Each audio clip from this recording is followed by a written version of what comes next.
Paano sulitin ang mental health break mo ngayong linggo? Kamusta mga minamahal kong estudyante?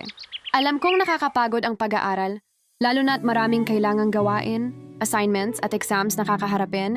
Kaya naman ngayong linggo, mahalagang bigyan natin ng pansin ang ating mental health.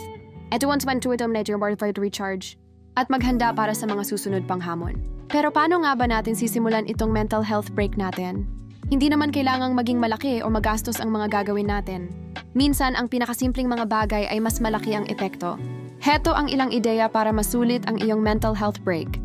Maglaan ng oras para sa iyong sarili. Ito ang pinakamahalaga. Isipin mo, ano ba talaga ang gusto mong gawin para makapagpahinga? Mahilig ka bang magbasa ng libro? Manood ng paborito mong series? O kaya naman, makinig lang sa musika habang nakatingin sa kalangitan? Gawin mo yan! Tanggalin mo muna sa isip ang mga deadlines at projects. Kumonekta sa kalikasan. Kung may pagkakataon, lumabas ka ng bahay.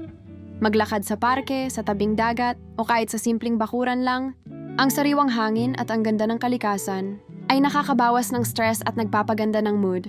Pagkilos na nakakapagpasaya, hindi ibig sabihin ng break ay puro pagupulang.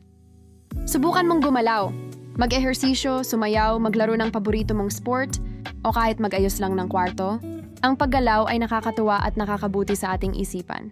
Maging malikhain. Kung mahilig ka sa sining, ngayon na ang panahon. Mag-drawing, magpinta, magsulat ng tula o kahit magluto ng kakaibang recipe, ang paglalabas ng iyong pagkamalikhain ay isang magandang paraan para mailabas ang mga saloobin at makapag-relax. Makipag-ugnayan sa mga mahal sa buhay. Minsan, ang kailangan natin ay ang presensya ng ating pamilya o mga kaibigan. Makipagkwentuhan, maglaro ng board games, o kumain ng sabay-sabay. Ang suporta at pagmamahal ng mga mahal natin sa buhay ay napakalaking tulong. Huwag mong kalimutan, ang pag-aalaga sa ating mental health ay kasing halaga ng pag-aalaga sa ating pisikal na kalusugan. Ito ang magbibigay sa iyo ng lakas at linaw ng isip para harapin pa ang mga susunod na hamon sa iyong pag-aaral. At para sa mas marami pang tips at gabay tungkol sa pag-aalaga sa iyong mental health, pagiging produktibo, at iba pang mga paksa na makakatulong sa iyong paglalakbay bilang estudyante, huwag kalimutang mag-subscribe dito sa aming channel. Palagi naming ina-update ang aming content para sa iyo.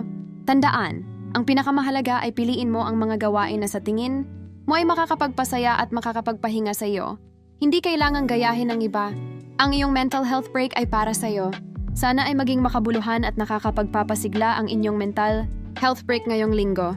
Hanggang sa muli!